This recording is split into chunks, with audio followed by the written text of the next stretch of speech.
Hi, I'm Curious Cass, and this is Curiosity Junkie.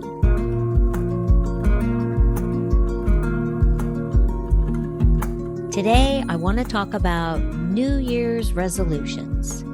We are just about 6 days into the new year, and I am sure many of us have already broken at least one of our New Year's resolutions. Yeah, I don't set them anymore because I have found they're very specific typically, and I just do not stick to them. Well, turns out I'm not alone. About what was this? I just read this statistic. It's 9 in 10 people fail at their New Year's resolutions. So you got one person out of 10 of us that is being successful after setting their New Year's resolution. And I'm not really even sure, what does successful mean? Does that mean they lasted all 12 months? They made it to 10, or they just made it to further than most of us, which I'm guessing is somewhere around 6 months. Just a guess. Well, do you set New Year's resolutions? Or do you set more of an intention? And here's my theory on the two. A resolution to me is more specific, like I'm going to work out 3 days a week, every week for 365 days. Where I feel like an intention is more, I'm going to be more mindful of my health and wellness, which means I'm going to look at exercising more and different ways to get the exercise. I'm going to maybe go to the doctor or have testing done that I haven't done in a while, or I'm going to eat better. So it could be a combination, whole picture health and wellness instead of a specific resolution to do one thing every day for 365 days. Yeah, consistency is not my word. I've said this many times. Consistency. So I do intentions, and I have for a few years now, 3 or 4. And I do like that. It does seem to help me stay a little more on track. And it doesn't have that, like, oh my gosh, I've totally failed because I'm not working out 3 days a week. It's more, okay, refocus, get back on the health and wellness kick, and start eating better, or walk away from those potato chips, or don't buy that ice cream. So it's just a little easier to manage for me. And finding out that 9 in 10 fail at a resolution just made it feel like it was even that much more restrictive. So a couple of weeks back, I was having coffee with a girlfriend, my very best friend here in Arizona. And she mentioned that she was about to choose her one word. And I was like, one word? I remember the one word. I remember when the book came out, and we were doing it at work for 3 or 4 years during our managers' meetings. It was a lot of fun. And what I remember most about doing it at work is that you had about 20 accountability partners because you announced your one word to the group and to your manager. So, what that meant was every time they saw you throughout the year, they were going to ask you about your one word and how you were doing with it, and how did you feel it was showing up at work and in your personal life, and are you living your one word? So, it was great because you were constantly reminded of the word you chose. We stopped doing that after a few years, but I do still remember it, and I think fondly of it. So I was like, oh, one word, that would be something different that I could do this year. And like an intention, it's more big picture, whole life kind of, for me, philosophy. So curious as I am, I looked up the one word. I was going to buy the book and read through it and see if it had steps to kind of walk me through choosing my one word. And of course, it does. I didn't buy the book because as I began to surf their website, I found that they had a one word challenge going on that would help you choose your one word for the year. Now, here's the cool thing: you can do this at any time in the year. You don't have to do it January 1. You can start it when you start it. It just means you're focusing your life and maybe giving it a purposeful, intentional direction. So I found onewordchallenge.com. You can go on, check it out if you want to. It doesn't cost. I'm not connected to them. I just think it's kind of an interesting idea. Basically, it feels very much like the vision board workbook that I put out every year. And they're all the same. It's reflect on the year before, look at all the different categories in your life, and which ones do you want to focus on, improve, make better, elevate, and choose your word kind of based on that. So you get 7 days of this process that comes into your inbox along with a bunch of other emails that they send you, and I will unsubscribe once I'm done with the 7 days. But I just started it on the first, and I have not completed my 7 days. I have already chosen my word, but I'm always curious, like, what other processes are out there and if I can tweak it or do something to my vision board workbook, because it's basically the same thing. You're just setting an intention for the year ahead. So I was curious if there were any statistics out there on resolutions. We'll get back to the one word, my one word, and a little bit more around that. But I did share Forbes Health magazine has some statistics out from a poll of looks like about 1,000 adults. This was done in October of 2023. And they looked at Americans' attitudes surrounding resolution setting and what type of goals were prioritized. The most commonly selected New Year's resolution for 2024 among those polled was fitness. Now, is that shocking to anyone? I don't think so. I think 99% of us in a year will think our fitness routines could improve. I could be in better health. I could do more walking. I could work out more. I could whatever. But 99% of the time, I feel like overall, as humans, we're choosing fitness. I don't know what that says about our society, but fitness. Now, it does turn out that this kind of is contrasting to what they found the previous year, where it showed most people were prioritizing their mental health rather than their physical health, which is really interesting because we're a couple of years coming off of COVID. And so we were still prioritizing mental health and making it a focus. And now we're right back to the physical fitness and basically what we look like. They also found that 62% say they feel pressured to set a New Year's resolution. So that's 64% of women and 60% of men, women feeling slightly more pressure than the men.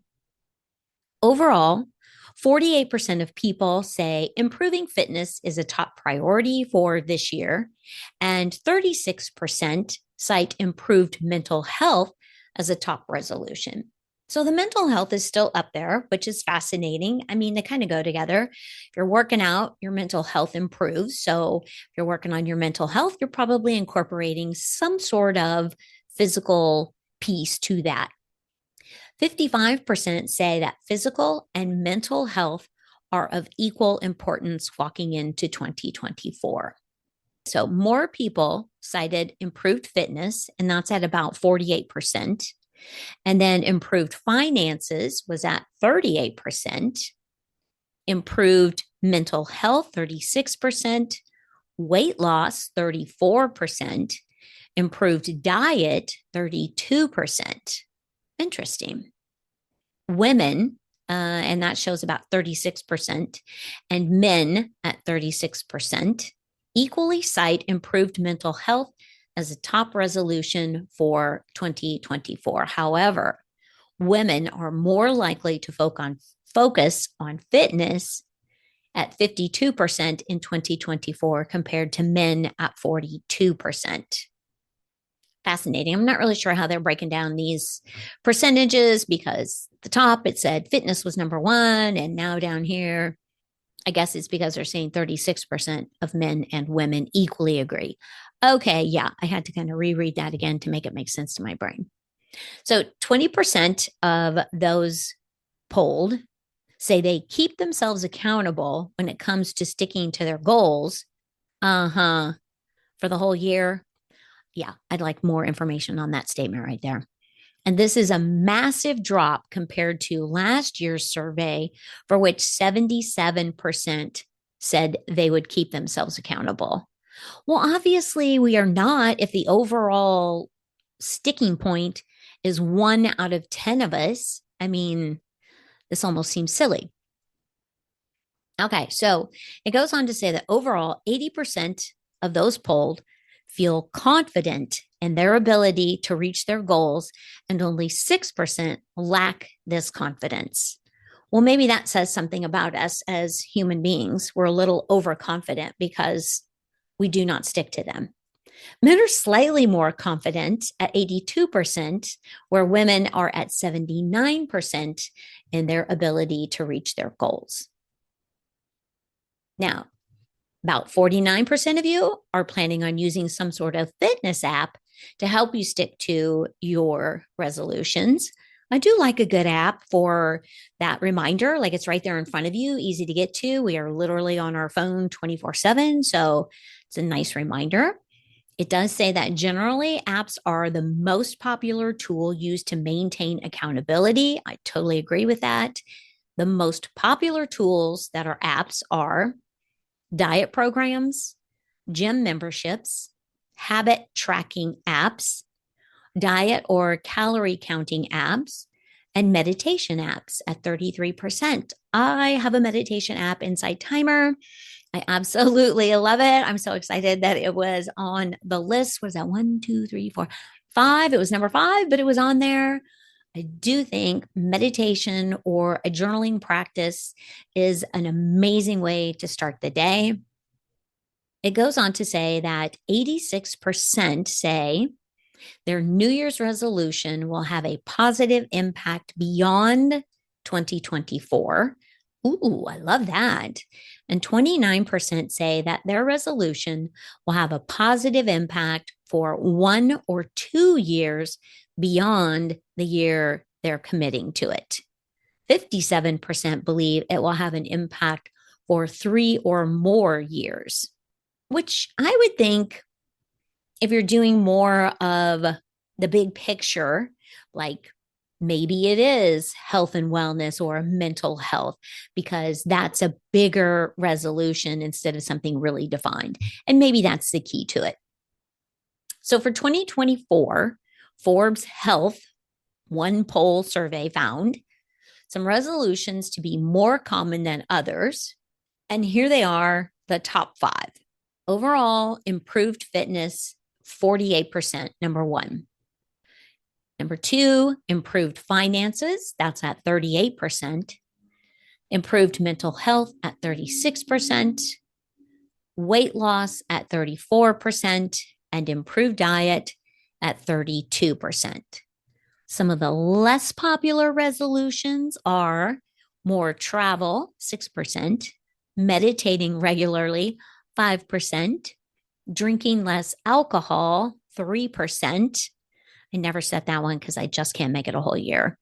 And performing better at work, 3%. Those are all good ones. I mean, I think you could incorporate those in a bigger picture intention setting kind of format. So then it goes on to say that beyond that top 5, there are make more time for loved ones at 25%, stop smoking. Yay, you. Good for you if you're choosing that, 12%. learn a new skill, 9%, make more time for hobbies, 7%, improve work life balance, 7%, travel more, 6%, meditate regularly, 5%, drink less alcohol, 3%, and perform better at work, which we said earlier, 3%. So, how many people make New Year's resolutions? Well, this shows that, and this was from a US poll by YouGov in 2022. This is still from the Forbes Health article, and it indicated that 37% of Americans are most likely to set a goal or a resolution to achieve in the coming year, with 87% saying they were very or somewhat likely to keep it throughout the year. And then another study found the practice of resolution setting may be more common in the US, as similar polls in Sweden found just 12 to 14% of people set goals for the new year. Huh. Well, isn't that fascinating? So it could be more of a US thing, and maybe it's because we're under that microscope and feel the pressure to overachieve and be our best selves all the time, 24/7, achieve, go, do, be. Exhausting. So it says US adults are also ambitious when it comes to New Year's resolutions. Another study revealed that while nearly 2 in 5 had a goal in mind for the coming year, 18% reported having multiple goals. I would think that's pretty common. Like most people are probably choosing an area of life, or, like I said, an intention around their life. And so it encompasses several or multiple goals within that. So it does say that 2.5 have at least one goal for 2024, and 19.5% will have two goals. The biggest one coming in at 45.5% is three goals. And like I said, I just feel like that's a common number, three, to choose that feels doable. Now, some of you are crazy enough to choose four goals for the year, 13.6%, and five or more goals at 7.4%. Wow. Okay. Overachievers for sure. I'm at the 1 to 3, and I'm probably just going to do an intention around my one word. So, setting New Year's resolutions by demographics. So, it says younger adults, 59% of those ages 18 to 34, versus the 19% of those older than 55. Okay, so younger people are more likely to be setting resolutions. Parents, 54% of people with kids living at home versus the 33% of those without kids. Interesting. And then those who set a resolution the year before. So if you set a resolution the year before, you're 86% more likely to set a resolution this year. How long does the average New Year's resolution last? So it says that if you find yourself in the camp of setting lofty goals for the new year, only to find that you fall off within just a few months, maybe weeks, some of you days, rest assured you are not alone. In fact, breaking resolutions or failing resolutions is so common that there's even a slew of unofficial dates commemorating such failures. Now, this I love. We already know we're going to fail, so we're going to create days to celebrate our failure and maybe start anew. So there's one called Ditch New Year's Resolutions Day. That is on January 17th. Those of you that have already failed or know you're not going to stick to it, just give up on January 17th and celebrate. There's another one And it is the second Friday in January, and it is officially known as Quitter's Day. I don't know why I love that one. Quitter's Day. There you go. You have a week or two, and then you can quit and celebrate. Another poll from Forbes Health, one poll survey, found that the average resolution lasts about, what do you think it is? I'm curious. You think it's days? Is it weeks? Or is it months? Well, it lasts just 3.74 months. Only 8% of those polled will tend to stick to their goal for 1 month, while 22% will go about 2 months. And then another 22% of you will last about 3 months. Then it drops drastically to 13%, lasting 4 months. Some of you diehards at 5 months, 9% of you. 6 month break off, 5%. 7 months, 2% of you have lasted, and it stays at 2% all the way up until we hit month 11. And there is 1% of you making it to month 11. And as we walk into the 12 month, literally is less than 1%. Okay. Well, there you go. We are not alone in our failure. That's why there's a day or two to celebrate. So there's just a little reminder here that the beauty of goal setting is you don't need the ball drop or cannons and confetti and all of that to start your commitment to your resolution or recommit. You can do that at any time. Now, they've decided that June 1st is unofficially known as my mini New Year's Resolution Recommitment Day. Now, why aren't we like talking about that? I do think that would be kind of a fun thing to do. Like, okay, you made it 3 months, took a little break, and then you kick it off again June 1 with another commitment to yourself that ultimately you will fail. Maybe that's why, because it's just another reminder that we cannot stick to the resolution. Which brings me to my word consistency. Obviously, I am not the only one that struggles with that consistency behavior, or more of us would be making it to the 12 month than less than 1%. Okay, enough about that. So there was another article out there on the internet from USA Today. I believe it's the lifestyle section. And they were talking about New Year's resolutions and what are some of the most popular New Year's resolutions for 2024.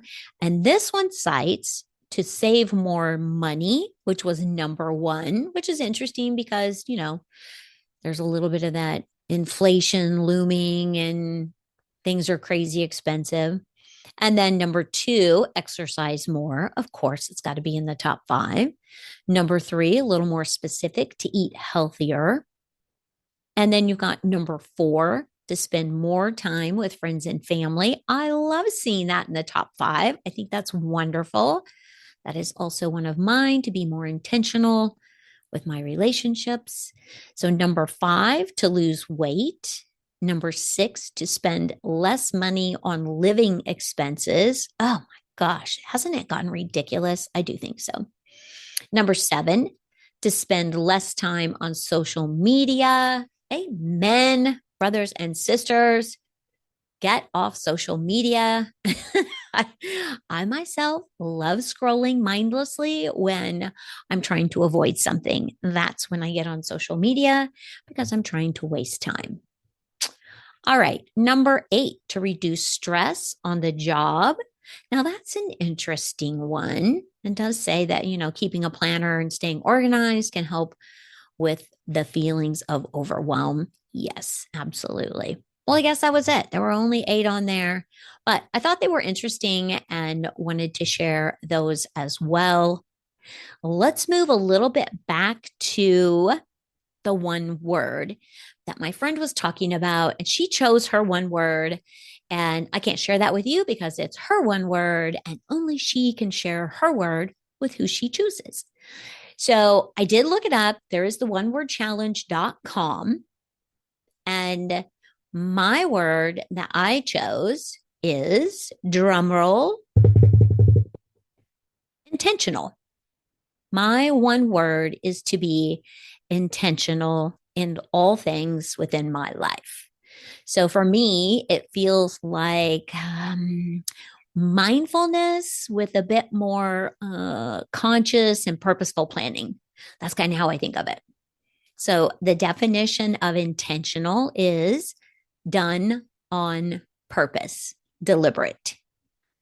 I love that definition because I feel like for me, 2023 felt like a spiraling whirlwind of change and just me chasing the year, like trying to get in front of it and never able to get in front of 2023. So, as I'm going into 2024, I am taking the bull by the horns and owning and being intentional with each step, each decision that I make as I move forward. Now, some of the other words that I thought were kind of cool and similar under this intentional umbrella were, as I said before, deliberate, conscious, done on purpose, intended, planned, meant, considered, studied, knowing, willful, purposeful, premeditated, which sounds a little dangerous, but good, pre planned, prearranged, preconceived, and voluntary, which I like the last one. Voluntary feels like choice. I got to choose because I voluntarily am making this intentional decision. Yes, feels good to me. Now, if you've been listening to me for a while, or you are a part of the Curiosity Junkie Facebook group, every year I post in there the vision board workbook, or I put the link in there so that you can get to it from my website at cassieburton.com. So you can jump into either of those. I will be posting it here in the next day or two. I would love to know if you are an intention setter, you a resolution setter, are you more of a goal setter, or are you going to choose one word to focus on throughout this year? Throw that in the Curiosity Junkie Facebook group and share with all of us your intention for 2024. And I will share with all of you the workbook. It takes, you don't have to do a vision board to do the workbook. I know a lot of people aren't into that kind of thing, and you don't have to. You can just do the workbook. It really is just a thought process that slows you down, makes you think about the areas of your life that might need your attention. And then it helps you just kind of figure out what the next steps are, what direction you should go, map out maybe a bit of a game plan, some small steps to keep you moving forward throughout 2024. And the reason I like to do the vision board is because then there's that reminder, that accountability piece. Also, it helps with like manifesting because you're keeping it in front of you. So you're thinking about it every day. So maybe you're speaking about it every day. And we all know what we speak, we bring into our lives. So why not make it something that you really want to change, do, improve, focus on, whatever for 2024? I think for mine this year, I'm going to do a small page, like a 12 by 12 maybe. And in the middle of it will be my one word. And all around that will be how I see that one word impacting all the categories, areas of my life throughout 2024. So super excited to be doing that. Again, I will post a link to that in the Facebook group, Curiosity Junkie Facebook group, or you can jump over to cassieburton.com and grab a copy of that. And on that note, Happy New Year, and may 2024 be all that you desire. I wish you health and wellness and much success. Stay safe and stay curious, my friends. Not sure if you noticed, but there's new music to the Curiosity Junkie podcast. It was created by Jonathan Adams, aka Sonic Yogi, who was on the podcast. It was a pleasure having him on. He talked about sound and vibration and how it can actually help us heal. For more relaxing music from Sonic Yogi, check out sonicyogi.com.